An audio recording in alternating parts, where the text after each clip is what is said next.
Good afternoon. We are coming to you live from Muyabala village in Munyamazi ward of Hamba chiefdom in Lundazi constituency as well as Lundazi district.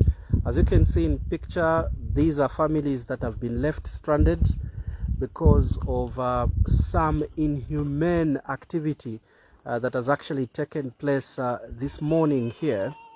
We'll update you more on what has happened from the people that are affected in as far as this activity is concerned. So you can see the main house here has been demolished, and there are other grass thatched structures, two of them on the other, the same challenge. So we want to just update you of what is happening here and why it has happened the way it has. For those of you that may have gotten some information in the morning during the breakfast show, we had gotten some information.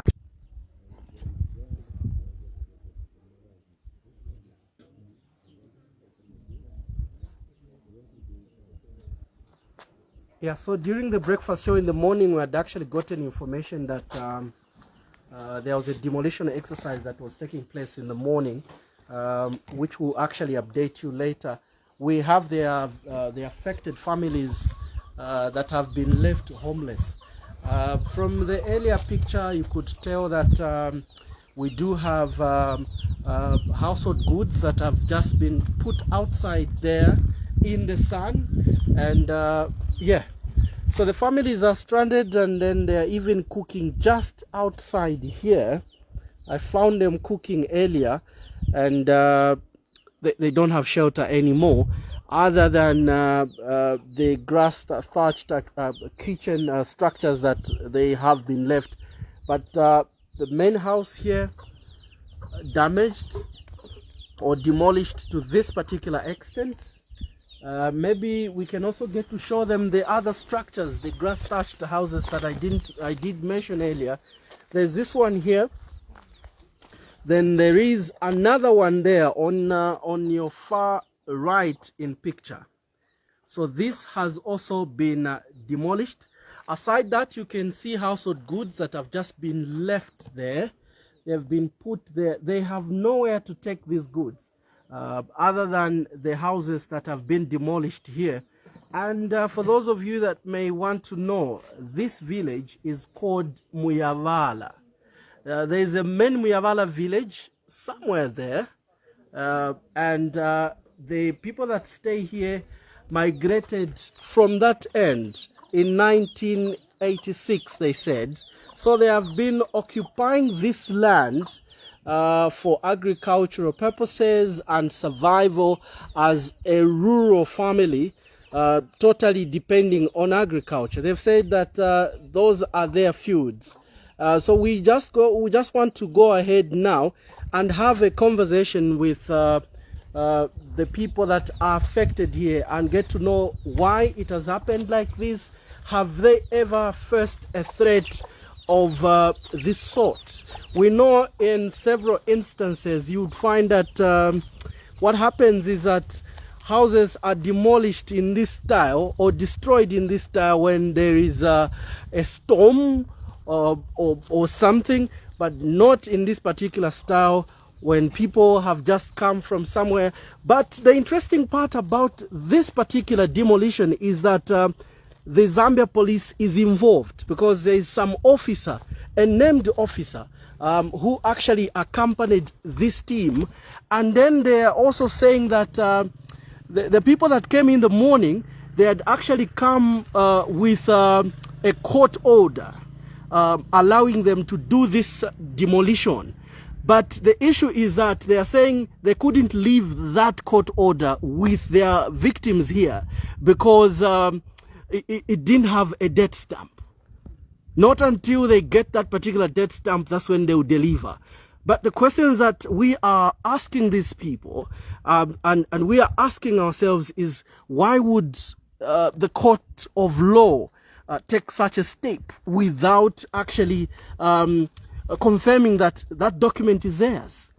Could that really be a document from the court of law, or definitely a manipulated one? Those are just some of the questions, but we want now to speak to the victims of this particular barbaric incident. I would want to call it that way. Adada mwatandarauli. Makola mwatandarauli. Makola. Yewe. Tangu pokera wakanjemo cha kumulenjirenji kuno kuti yayi kuli vamuwisikirani manyumba nadi kwiza sono tasanga nadi vamuwisikirani manyumba aga. Timanyisikeni vyangu chitika uli. Mbuyinene sonati mbuchichelu kulingana ine ndine mlimi wa timba. Nangu kauchichelu utimie kutimba. Kufuma waka kufika hapa kuona motoka ikuizapo, iyo motoka ya chimbiranga kwa kunena kuti ngapanji wapokera kuti uku kuli nkhondo. Iyo gari moto mwanguona mwangu kwanisika kusunga nambala yake? Cha ninga kwanza kusunga nambala yake aichukwa nangu kufikia maoko ya polisi. Mwangu mchitanuri wa polisi? Wangu nchema tisakunu. Kufika pala ine mwenu wangu mpauti tizapano iwe unankwesa. Malo anga mwenecho Steven Soko iyo ichukhaida pano nchivichi lino iwe ukwenda kufumako pano nifumeni yengu ine wangoyamba kunjira beka mnyumba kuchosa vindu vose kubeka ine akavu kuchitika mvivichi wangu walinga abo bantu awo wanguiza nyama tabangwa almost bakwanangalo 8 wakumwamoba kuti wangu okhuta. Okay.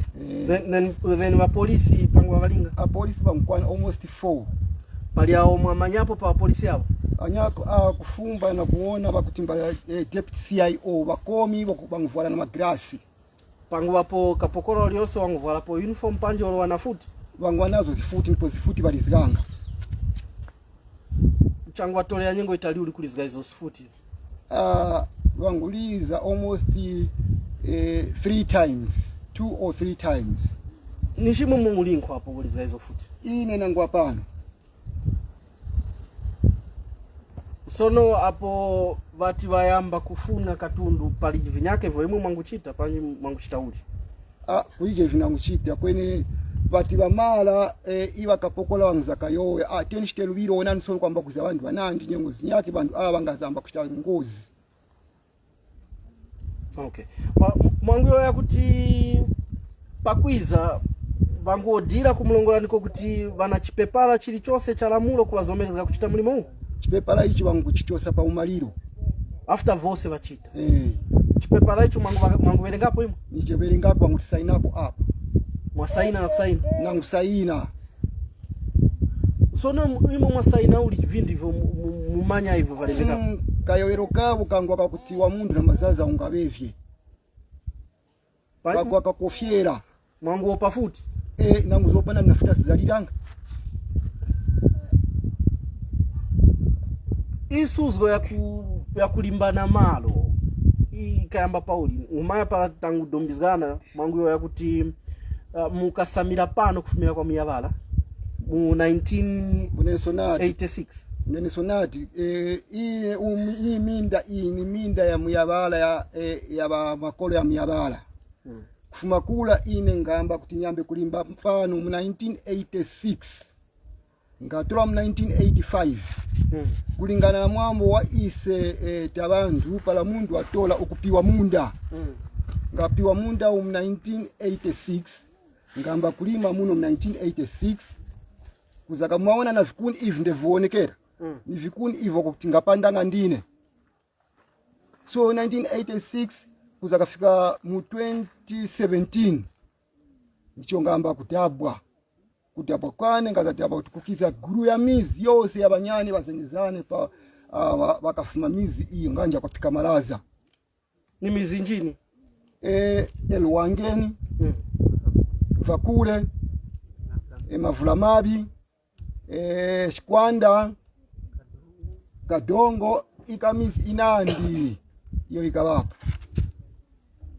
kwiza kwao bakiza kuti bakupenga kiza kwaba kuti amalonga pika malaza ngitufumapo iyo ulumalo mwitu mwapika malaza ndiyo suzo liliko. Boundary panji ndowa ikulongola panji kugava kwa malo aga ikulongola kuti muzi uno uli mwaphika malaza nati cha muzi uli mwamphamba. sono mungana kuti nchifukwa ulipo vakuyoya kuti malo ake kali mwaphika malaza ndiponso ngawo. Chifukwa icho mukumanya apa pali munthu lero wamba kwali chifukwa cha kuona malo lero aba awemi. So mphekesera iliko iyo nja kuti malo ali kusachizika kuti alipiwa ku munthu myake uyo ni businessman. Uyo ndiwo kumbata zenge pano. Okumba kuzenga lodge. Ndiyo suzo lose lipano chief na wakuchita pressurize bandu wabo kose kumasinda tikaplikanga. Pala mtondeka kumfunya munthu musika ulenge mbuzi. Mba chief mbani pali amphamba apa ukulisa waphika malaza. Mukupulika kwitu mbaphika malaza kuchita claim kuti malo ngabo. Mukaizgapo kuyoya na fumu bino amphamba za makani yake wakuamanya tikanga kwatira. Kwene lino tapulika kuti kwafuma chipepala ku koti kweneso kuti malo aga gawisikike. Ngani ili kuyoyekapo ku koti? Ku koti ngani ije yako cha ngani ikabako ku koti ya emusa. Iyo iye myani usoka kuti ngaki. Then tikashita appeal kuti ngani tikupulikisa cha malo anga Muyabala lero bangaya kuti malo ngabo. Mga 2017 the same day yene iyo yati ayoweka ngani tikataso kwa Major Street. Kuloko court kwa appeal tikachita vose na mapipa yake tikapeka na vose vikakumbika. Tikatindizanga tikarutanga kula. Chikachilimika ulicho 2017. Chigamulo chilifumapo kufumirapo mukalutako. Bwenu ise tukulindizga kuti ngani iyo ndiye tukudandalwa kuti malo hewo nani wokutipoka malo munthu izo tikuziona cha kukoti. Bwenu ndabaso kukoti kula ngapokera chipepa ine kunipa kuti wachedwa ukuoneka kukoti iwe cha. Tikadapo mulika kuoneka koti uli pakuti koti ine ikunchema yayi. Apa ngalutanga wakati iwe tikuchemenge ndise. Iwe wakalipasa smartphone number mkulitipa. Kwini ngachemeka cha. Kwini kutapa kuti iwe ngani taikufunya ko tafufuta. Mlandu sono parije chifuka cha iyo kulika zero cha. Ndikukambira kuyamba kuzizwa kwa ine. So ngudabaso ngumangika so ine so nditu sono nditu. Au malo ni mpaka iyo kusuzika pani. Mpaka yenecho ichadela mpanko. Mpako iyo ili kwa membe huko ndiko ili. Ukutali uli kufuma pana. Gota minda zinu ni mpaka. Hapa tugota minda zani. Ngamtunda mkuona huko kose kula. Ni minda ya Muyabala yose iyi. Wose ikumizi ili hapa iyi. Iwi na ziewe ni Muyabala iyo ili kuntiazi kwa ine likuno. Kwene wukuzaka chita attack ine woleka mizi ili kula kuntiazi kula. Chifuko. Panji tingayo kusona wanyakeso au wangu wapo. Ama wangu wapo kumulenji kunapo kwanguiza valeni. Mulayoka na ine. Zenge chiwe kudankana amama. Ini nangu wapo. Wapo wake nenda ngwa kunyumba kwane kula. Ukati kumuzi kula. Okay. Nangu dabwaka mla mwana ufuma pano ukuiza zochimbira kunyumba. Wakutamulamu nikalenge pasi cha. Kwa wacha kuti ukukuza abantu na mapolisi. Bakufunya katundu mnyumba. Bakuti no muntu pano wakufumapo kuti watenguni ukachema abantu. Mukachema abantu pale sitafumapo pano. So ine nashita kugwenda. Ngona tenguyambira kuchemana. Kuiza nadi pano kuiza kapasa ngauti nyumba nadi yarongoti yagumurika. Kuza fika apa ndabwa kuti futi zikulira. Mapolisi alimse wose. Apa uli zikazifuti ine nanguchipeleka kuti ine namfika. Olobali zigefuti ine namfika pa nkoma bakomi. Ndakuiza nadi polisi wangutemera na futi para babiri. Imwe amai simumvera imwe waimbola kuno. Ni chanje pano nangonzo kwata ine sininga siyo bwera. Pano ndiye pato. Wai mwachokera ngati ni pano wasina kupezeni pano. Na ata abantu bose songa kwanso ngala pamozi. But village anje wa brother banga. So siningaleke. Nifuno sta witness nione pe muchita. Iya ikulibe bwera ndi chabe nati azakula sana nati nishute ngati mfuno nishuta. Ndiye mwene zinabwerera ninafika paje. No wafunsa lene wamene akamba twasiyayo wawo kai. Iyi mwenanga ni chana ai iseta bwera pano tabosta witness chabe ndi tabwera kulesa ndeu kupasa nkhale ndeu ise tichete bwera pano ni koti yatituma pano koti ndiye bwera pano but ise tabwera chabe kunkhala pakati wa uku na imwe mpasa nkhale ndeu pano tilesera chabe ndeu sina bwere vambiri se ivi tibiziva but wa koti ndiye watituma pano wakutumani wa koti ati Then after so ineneza bwa kuina ngumnyamata wenze nawe nzokole wenze ufuna utenga vintu hapa. After abwela pena nyangai woshachani uko namukonga hapa. Then wewe venchafsia no basiriza atenga uzu winangu afuna ushoka kuja manje. So nzafunza nata nishimunza shoka no shoka ati mwaona chani na tu huyo mnyamata wanu vema bwela na wawa huyo atenga mauzu afuna ushoka nchai abwela ina naona pafupi sa polisi hapo alina viuzu kumanja kutatenge mlilo ayashi. Ndiye mwenza amlesela ati iyai stiza shoka iwe osa shoka kapena vinangu vintu azafuno tengako kwa mene kosa shoka. Ndiye mwenza asira yuja na mauza ja yatai. Nanga yashita chanuko tengako chanuko. Ndiye mwenza wabwela onse kwa moto kaseta siri za maji tia mbapo. Ndiye mwenza wabwela panipe moto kenzi hapa. Naine ni bwela. Nifuna wana yuja enzo tenga vintu paja. Winangu polisi no boko kinga futa. Tinshima mai mwone kamuli wantu hota maningi simumvera. Leti ati mwani siye nchabe awanza bashuta ni washuteko kukwendo chabe. Then wamene nzo kamba tia yo wenzo wamugwira jabo wamugwira ati iya yosa chita hivi ati nisiye nobo mtenga nipase kansi futi kuno ndiye mwenzo atengera futi nokwera motoka no yamba hapo ndiye venzi nenzi naona kopana so ti dabwa kaya mzati tandiza bwanje bebitika so loko kunga ngale ngani ndimo mama chitira so ni boma ya bwanje mimi machita so ziko ile nikambenge po kimozi chapi pano panayamba kustachi kulimbana kula kalimbananga kula vanabwera vantu vakwapika maraza kuno vanatema mitengo posa paka vikulu hapo posa vanatenga kutema vose kutema so ripoti inaruta kuboma vantu vene vakatema ngapa vose vakavakora na kutenao ku polisi pamanyuma pake vantu vala na kuwachosha so vantu vachosa tinaganiza kuta mwanangira makuni hapa kapena boma za chitapo sito nyake mwenu paribe na chimeno na chitapo cha hapo mwambo uliko kuti usange muntu wotema vikuni ni mulandu kuboma kuma boma ninaona pano kuti wanatema vikuni pano vambiri wose uko kwa mitengo ikulu wose wanatema kweni boma paji chimene ili chitapo cha chifuko cha kuti wakakuma kuti wasitecho wazenga nyumba hapo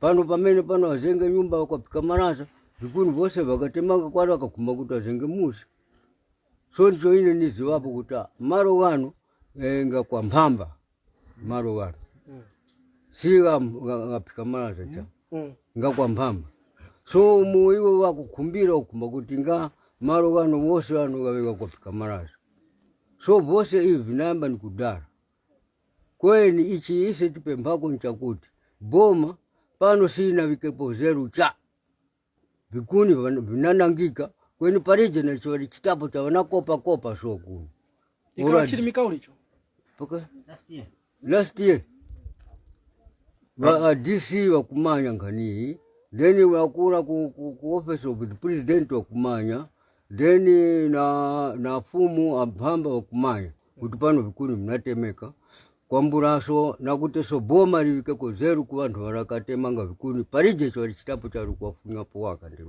wakakora na kuwafunya but no action Avakakumanga nyumba manya avakakumanga nyumba pano pa mwati ni wene pika marasa maupo ni atali kwa pika maraza ndiyo tupulikapo mpwerera kuti ndiyo walugula maronga gano that's why uyu muntu okumba kumfunyapo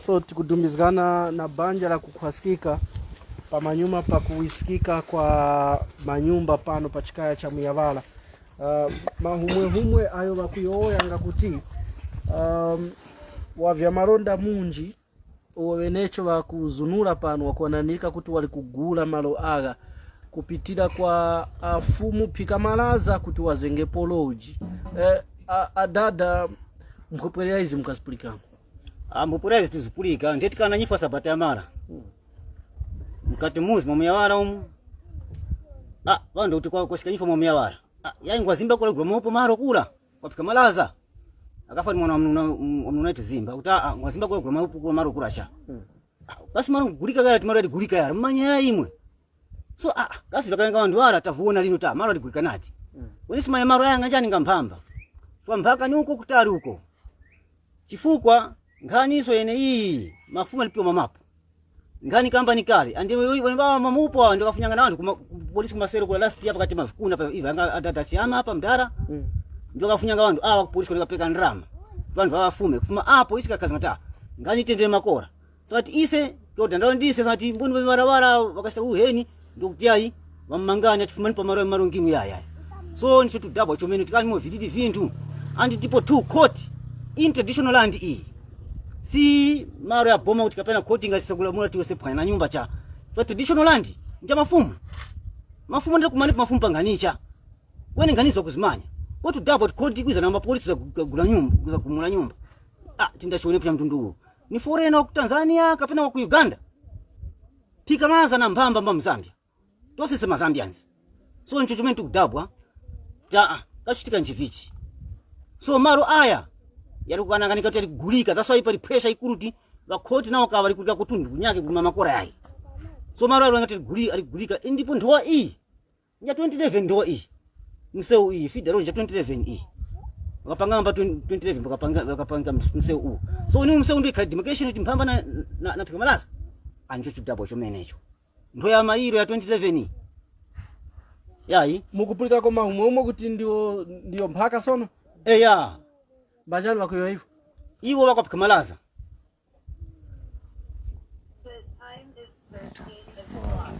Yeah, so that is what is happening here. For those of you that are asking where Muyabala village is, the information that Kanele FM has acquired is actually that Muyabala village is in Chief Mhamba's chiefdom, and then it is closer to the demarcation for Chief Pikamalaza's area as well on the other side, which is very far from here. And the concern of the victims is that they have not been adequately engaged on the matter. They are surprised that such a step has been taken. And to a certain extent, our mother on the other end was explaining that to a certain extent, one of the people that was on the entourage that was demolishing these houses wanted even to set ablaze some of the buildings on the other side. Like we mentioned earlier, for those of you that joined us earlier, there are two houses that are grass thatched. So these people had actually been scared because the officers, the purported officers that came through from the Zambia police, they claim, and also those from the court, they say, were shooting in the air. They have shot 3 times or so, and they got scared. They couldn't resist. And then the person that is the overseer here was forced to sign on a document that has no death stamp from the court, they say. And now they are worried. Like, where are they going to spend a night from? Because their only shelter has been demolished, as you can see in picture. Adada mwapenjanga muyoyepo pamasuzwa wachitika pa. Nati. Ine nenzo pita kwenda ku business kwa Chiginya. And then apa penzeli ba polisi bambiri benzi bankana na bimfuti. Kuti tipite. Ati za kushuta wenda kuti. Nichanje mechitika benzo panya tenisi. Ni wana chibapanya banji, bapanya nyumba. Niyesele kuti ni bwera geni matamanga na bimfuti wa polisi. Ndiye nezinankala kunkala mpaka basidi zabo bonse. No bwera fika pa. Nichanje mechitika pano pa nyumba. Ati wa polisi na bantu vina ngozoba kusabanya panya manyumba. But wa polisi bezoyanganira. Mwalo bantu bamenezi batuma nichocha bwanji bapwanya. Sije ndabusa maningi. Ushe muli nayo inani wallet ya kukoti ya kuti makoti bazivomereza kuti imwe mute bwanji bapwanya nyumba yati yayi. Nga court judgment muli nayo ya kuti bakupwanyire ni nyumba chokamponi paja. Yayi. A headman bakuziwa ba group headman Dunda ati nyumba baziwa because Muyabala wanachoka mwezi watu wachi nyumba kubwera kupanga mwezi kuti kuno vonse palibe. So tumeze chika nchani sinkondo hii. Nenzeri pano mfuti zenzeri kuna polisi ndiwe nzeri kulonda abantu kupanya nyumba yamene muona hii. Ine nenzepu na menso yanga nikapo nine mwana wa headman chinyumba. Ndiyo nkane mene zapila kuti kuno kuseni kuno kusenseni. After basidi za kupanya nyumba bakoya na kakanta kao baliza bayambapo no yambapo kezi kakanta kakala bwanji ka white Mwenzi mwakwanisa kusunga ko plate number yake.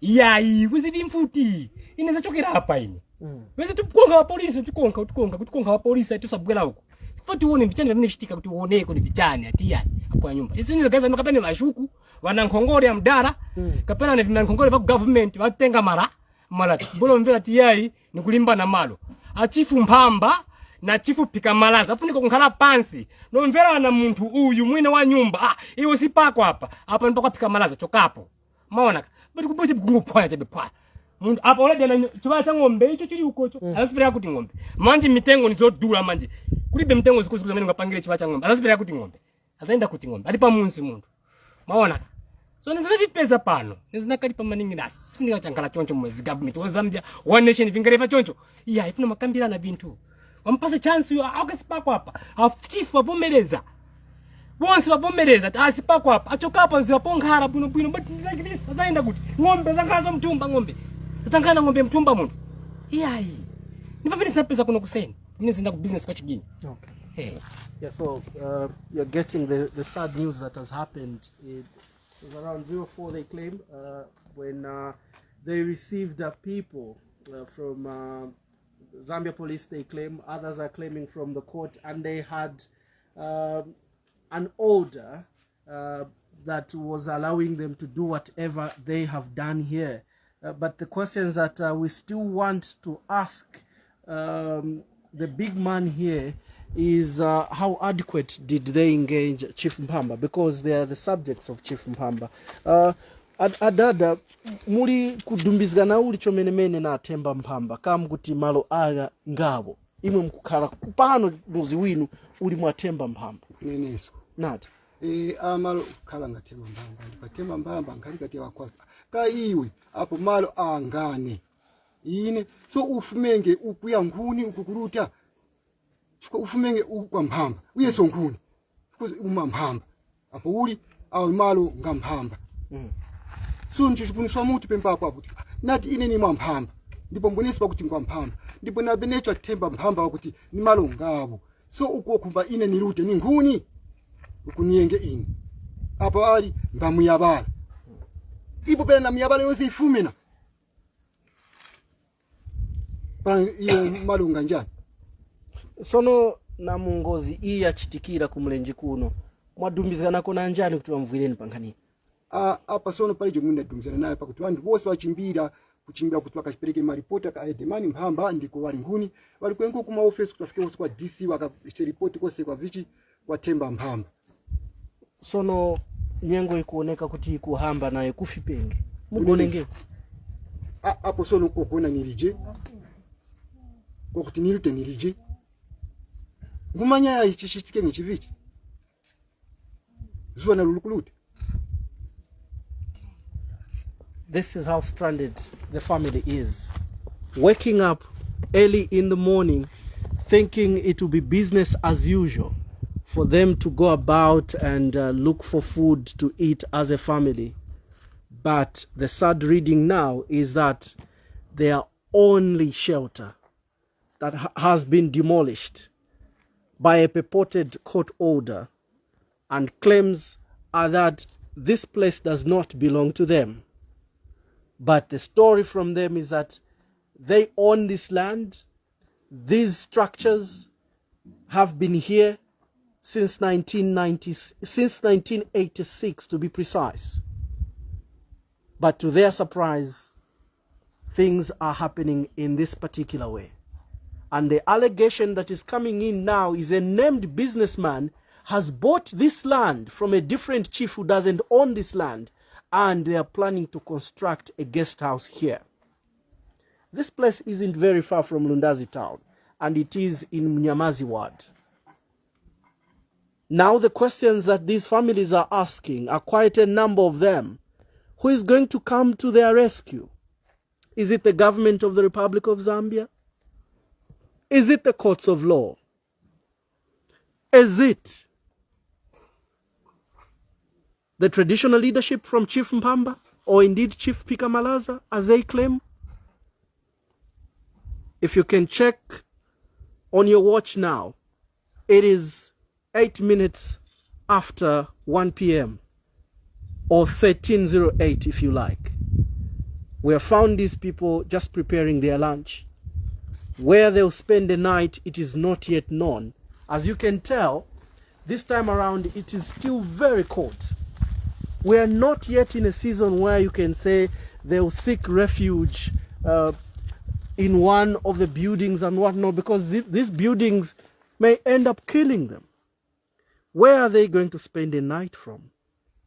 How are they going to keep their animals? How will life continue being normal for these families affected here? Those are some of the questions that we need to ask. Kanele FM will make an effort to contact some of the people that have been mentioned. We are making a step further to contact the Zambia police and see how best they will help people. They provide security to the citizens of this country. Is this security they have provided? If at all they were in the entourage of the people that came to destroy this, have they come back to see what is happening here? Moreover, there is no alternative place that has been provided to this man and his family to go and stay or live as they sort out this mess that has been caused here. President Hakainde Hichilema has always been saying he has restored rule of law. There is order in this country. Is this order? How urgent will the government come to the rescue of these families affected here? Should we continue living like we are living in those colonial days, when we can live as brothers and sisters?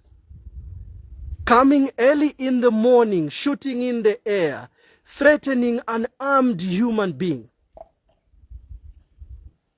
From what we have inquired, he didn't have anything that could harm those officers who came here to destroy these buildings. And they have forced him to sign on a document that has no death stamp. Those are some, but among many questions that these families are asking. Also remember that the farming season is around the corner. These families are supposed to start preparing for the 2023-2024 farming season. With this fracas that has been created here, will they be able to do that? For Kanele FM, I'm Stephen Nkoma and my colleague Edward Banda. Thank you for watching.